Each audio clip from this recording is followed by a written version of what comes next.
A human came out of a human because a human came into a human. Greetings, Nerd Squad, and welcome back to Top 10 Nerd. I'm your host, Carl Monroe, and if someone in your dream tells a joke, you invented that joke. The superheroes of this world are really hard at work. However, even they need a moment with another that makes them feel like more than just a mask. Most of the time, it's a one-time thing, and that's what we're really looking into with today's list of the top 10 superhero hookups we wish we could forget. Be sure you hit like and subscribe if you haven't already, because we are still pumping out content while on lockdown. Alright, let's get started. In at 10, Oliver Queen and Isabelle ROCHEV. Arrow Season 2 is one of the best seasons of any Arrowverse show. The whole story with Deathstroke and the ramifications of what he did were so intense and it kept me on edge the whole time. One moment, however, is something that I could have done without. Isabelle ROCHEV had started showing up, and after Oliver and company needed to go to Russia to help find Lila Michaels, Isabelle wanted to come to ensure that they were actually doing business, not using this trip so that Oliver could get better acquainted with Felicity. However, the opposite ends up happening and Oliver sleeps with Isabelle, and then Felicity walks in after, saying what happens in Russia stays in Russia.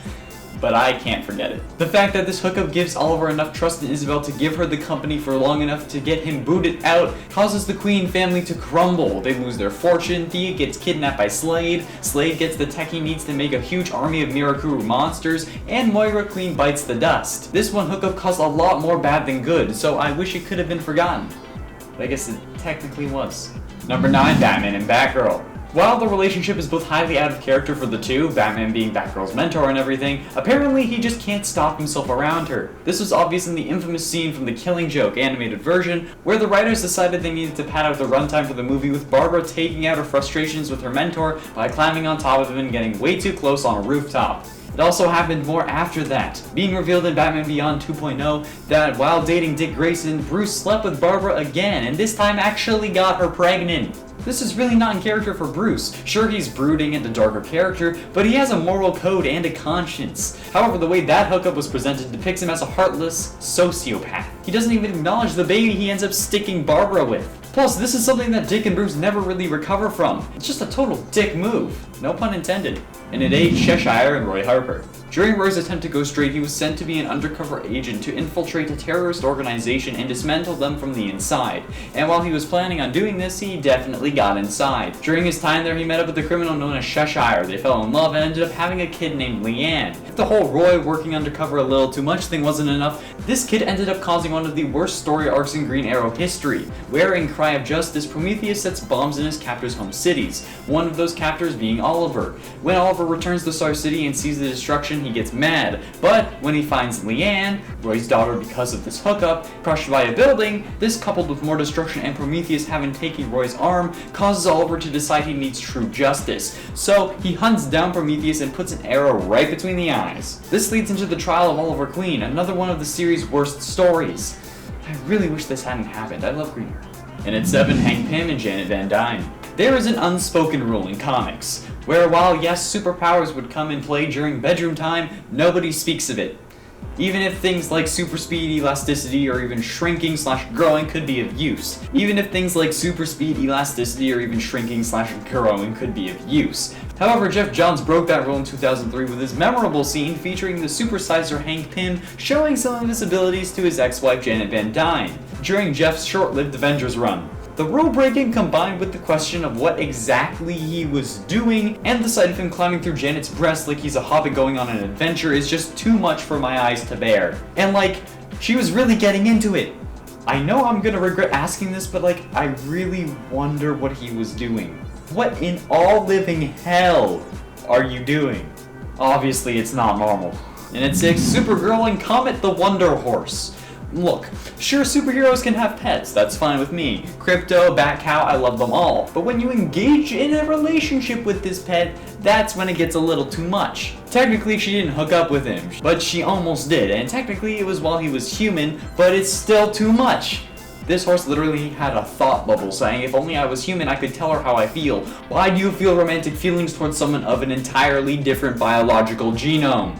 Comet was originally a centaur, and after saving the witch Circe, she gave him a potion to make him a full human, but accidentally made him fully horse. So instead she gave him superpowers because she couldn't reverse the spell. Well, after developing romantic feelings towards Kara went and got herself a human boyfriend because anything other than that is illegal. But Comet became jealous and got another spell put on him to transform him into Bill Star, a human. The two began dating and were about to take the plunge before the spell wore off and he was back to being a horse. The thing is, this isn't where Comet stopped. He also had a brief relationship with Lois Lane in her comic book. Jesus Christ, man. Guess Kara's only riding your back this time, Comet. And at 5, Hal Jordan and Arisa Rabb. Hal Jordan is typically a pretty stand-up guy. When he isn't rebuilding his destroyed city, he is pretty much doing the right thing, and at least he has some form of morals, hence why he initially pushed Arisa Rabb, a 13-year-old alien he recruited into the Corps, who was desperately in love with him, away and towards the Corps. The whole hero worshipping thing I can understand, plus Hal is a good-looking guy, but he literally is more than twice your age, girl.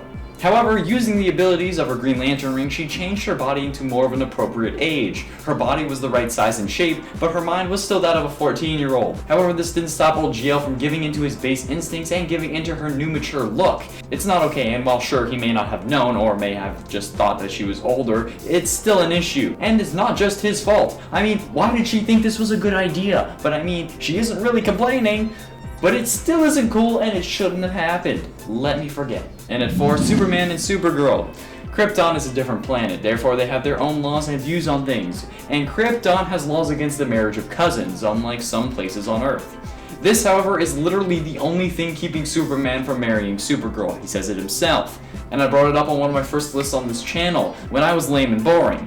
Linda Danvers was a troubled person, especially after her boyfriend cut her and used her blood to summon a demon.